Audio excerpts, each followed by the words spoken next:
वाह, क्या तस्वीर है। ऐसा लगता है इसमें खड़े लोग अभी कुछ बोल पड़ेंगे। बनाने वाले ने भी क्या मेहनत की है इस तस्वीर पर। मजा आ गया देखकर। आज तो इसे मैं किसी भी कीमत पर लेकर जाऊंगा।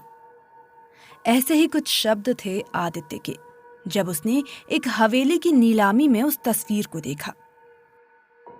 उस तस्वीर में एक राजा सर से पांव तक सोने चांदी से सजा हुआ, हाथ में एक हीरे जड़ी तलवार लेकर, खुशी और बेशुमार घमंड लेकर कुछ निर्वस्त्र लोगों को यातनाएं दे रहा था और अपनी तलवार से एक मासूम बच्चे का सर काट रहा था। वो तस्वीर किसी भी हंसते हुए इंसान की हंसी गायब कर सकती थी। पता नहीं आदित्य ने उस तस्वीर में क्या देखा जो वो इसका दीवाना हो गया।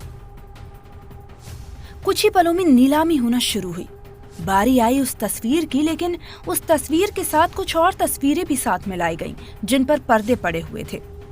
उन तस्वीरों की नीलामी शुरू हुई सीधे 20 लाख रुपए से। जैसे जैसे तस्वीरों से पर्दे हटते गए, लोगों की आवाजें गायब होती गईं। हर तस्वीर में बस कठोर यातनाएं देता हुआ एक राजा जो कतार में रखी तस्वीरों के साथ बूढ़ा होता गया, और अंत में रखी एक ऐसी तस्वीर को देखकर आदित्य ने बिना कुछ सोचे समझे 55 लाख की बोली लगा दी और सब सिर्फ उसे ही देखने लगे। उसके बाद किसी ने भी मुंह खोलने की हिम्मत नहीं की। वो तस्वीर सच में इतनी भयानक थी कि शायद ही किसी का मुंह खुलता। उस तस्वीर में सिर्फ लाल रंग था। दरअसल उस तस्वीर में राजा किसी और को नहीं बल्कि खुद को ही मार रहा था। वो राजा अपनी कटार से अपनी ही गर्दन काट रहा था और नीचे जलती भट्टी की लपटें उसकी खाल को जला रही थी। वो तस्वीर नहीं, मानो उन्हें देखना ही अपने आप में एक मौत का सामान था। लेकिन आदित्य नहीं माना और उसने उस तमाम तस्वीरों के साथ कुछ और भी सामान उस हवेली से खरीदे और अपने घर की तरफ निकल गया।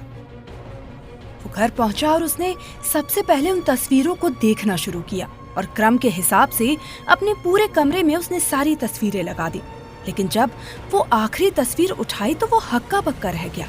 अब उस तस्वीर में कुछ भी नहीं था, बस सफेदी थी। उसने पलटकर देखा तो उसका सारा रंग उसके हाथ पर था। वो अपने हाथ देख ही रहा था कि उसकी आंखों में एक जोरदार चमक पड़ी और जैसे ही उसने ऊपर देखा तो वो डर के मारे कांप गया। वो राजा उसके सामने खड़ा था, वो भी अपनी चमकती तलवार लिए। उसके पीछे बाकी वो सब लोग जो उन तस्वीरों में कटे फटे थे। उनके खून से आदित्य का कमरा पूरा लाल हो चुका था। आदित्य कुछ सोच समझ पाता और कुछ पूछता उससे पहले ही वो तलवार उसके सीने को चीरते हुए उसके शरीर के आर पार हो गई। कुछ दिनों बाद आदित्य की तहकीकात शुरू हुई, लेकिन उसके घर में सिवाय तस्वीरों के कुछ नहीं मिला।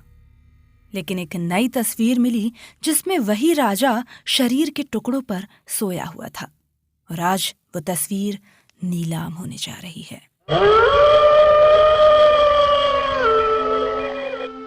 तो दोस्तों, कैसी लगी आपको ये हॉरर स्टोरी? हमें कमेंट बॉक्स में जरूर बताएं। हॉरर स्टोरीज के शौकीन इस चैनल को सब्सक्राइब करना ना भूलें। साथ ही बेल आइकन भी दबा लें ताकि ऐसी ही कहानियां आप सबसे पहले सुन पाएं और दोस्तों के साथ शेयर करना ना भूलें। धन्यवाद।